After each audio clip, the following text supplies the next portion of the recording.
मंत्री अमित शाह के जम्मू कश्मीर दौरे से ठीक पहले वहां की सुरक्षा स्थिति ने अचानक उजागर कर दिया कि भारत की सेंट्रल और स्थानीय सुरक्षा एजेंसियां कितनी चौकस हैं और आतंकियों के खिलाफ लगातार ऑपरेशन ऑल आउट जैसे अभियान चला रही हैं। अमित शाह 5 फरवरी से 7 फरवरी 2026 तक 3 दिनों के दौरे पर कश्मीर आ रहे हैं, जिसमें वो सुरक्षा समीक्षा, सीमा सुरक्षा, राजनीतिक नेताओं के साथ बैठक और विकास परियोजनाओं के बारे में बातचीत करेंगे।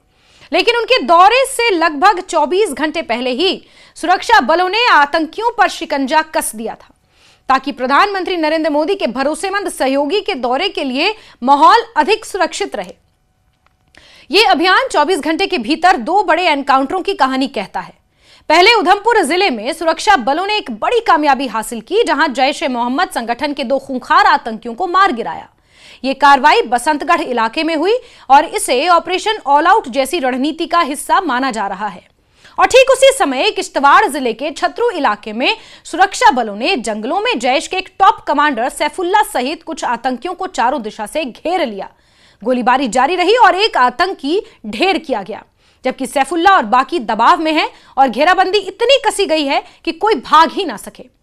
इन कमांडरों को उस इलाके में हुई कई हत्याओं का मास्टरमाइंड भी माना जाता है और यही वजह है कि वन क्षेत्रों में लंबी घेराबंदी और गोलीबारी जारी रखी जा रही है।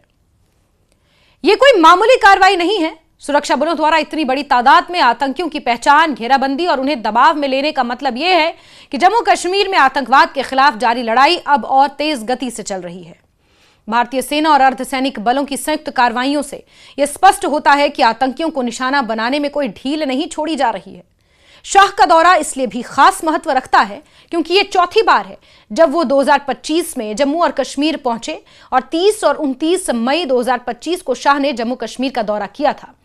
ऑपरेशन सिंदूर के बाद उनकी पहली यात्रा थी और उस दौरे में उन्होंने पूर्वी जम्मू के पुंछ में सीमा पार पाकिस्तानी गोलीबारी और ड्रोन हमलों से प्रभावित परिवारों से मुलाकात की थी। हालांकि 2026 का यह जम्मू कश्मीर का गृह मंत्री का पहला दौरा है। जब वो 2025 में दौरे पर आए थे तो मृतक नागरिकों के परिजनों से भी मुलाकात की थी और सुरक्षा बलों की समीक्षा बैठक भी की थी। उसी दौरे के दौरान उन्होंने कहा था कि पाकिस्तान द्वारा सामान्य नागरिकों पर किया गया हमला कायराना था और भारत इसके जवाब में मजबूत कदम उठाएगा। उन्होंने सेना और अर्धसैनिक बलों को यह संदेश दिया कि आतंकवाद के खिलाफ कोई समझौता नहीं होगा, सीमाओं की रक्षा सर्वोच्च प्राथमिकता है। 2025 में शाह के इससे पहले भी दौरे हुए थे। 23 अप्रैल 2025 को उन्होंने पहलगाम के उस क्षेत्र का दौरा किया था जहां 22 अप्रैल को आतंकियों ने निर्दोष पर्यटकों पर गोलीबारी की थी और अपनी कायरता का एक बार फिर से प्रमाण दिया था, जिसमें लगभग 26 लोग मारे गए थे। शाह ने वहां मृतकों को श्रद्धांजलि अर्पित की। श्रीनगर में भी सुरक्षा समीक्षा की और कहा कि आतंकवादियों को बख्शा नहीं जाएगा। इस हमले के बाद भारत ने ऑपरेशन सिंदूर के नाम से पाकिस्तान स्थित आतंकवादी ढांचों पर सटीक हथियारी कार्रवाई की थी। इन पिछली यात्राओं और हाल ही की कार्रवाई को एक साथ देखें तो यह पता चलता है कि सुरक्षा बल लगातार आतंकवाद के खिलाफ जवाबी कार्रवाई में लगे हुए हैं और पृष्ठभूमि में व्यापक डेटा, पहचान, रणनीति का इस्तेमाल कर रहे हैं। शाह के दौरे से पहले की गई यह कार्रवाई सेना और पुलिस की ऑपरेशन ऑल आउट शैली की सक्रियता को दर्शाती है, जिसमें आतंकियों को पकड़ने या नष्ट करने के लिए जमीन पर लंबी घेराबंदियों, घात लगाकर छापों और तकनीकी सहायता से काम किया जाता है। अमित शाह के 3 दिवसीय दौरे की रूपरेखा भी इसी रणनीतिक जरूरत के इर्द गिर्द है। जैसे कि वो 5 फरवरी की शाम जम्मू आएंगे, वो लोक भवन में राजनीतिक नेताओं और कार्यकर्ताओं के साथ बैठक करेंगे। ये बैठक सुरक्षा, राजनीतिक स्थिरता और विकास योजनाओं पर चर्चा का मुख्य मंच बनेगी। इसके साथ ही वो कठुआ जिले के हीरानगर सेक्टर में अंतर्राष्ट्रीय सीमा का दौरा करेंगे और वहां की तैयारियों, सीमा सुरक्षा और सैनिकों के मनोबल का जायजा लेंगे। इसके अलावा सुरक्षा समीक्षा के लिए एक हाई लेवल मीटिंग आयोजित की जाएगी, जिसमें जम्मू कश्मीर के उपराज्यपाल, सेना और खुफिया एजेंसियों के टॉप अफसर शामिल होंगे। दौरे के आखिरी दिन अमित शाह श्रीनगर भी आएंगे। वहां वो विकास परियोजनाओं का उद्घाटन और शिलान्यास करेंगे।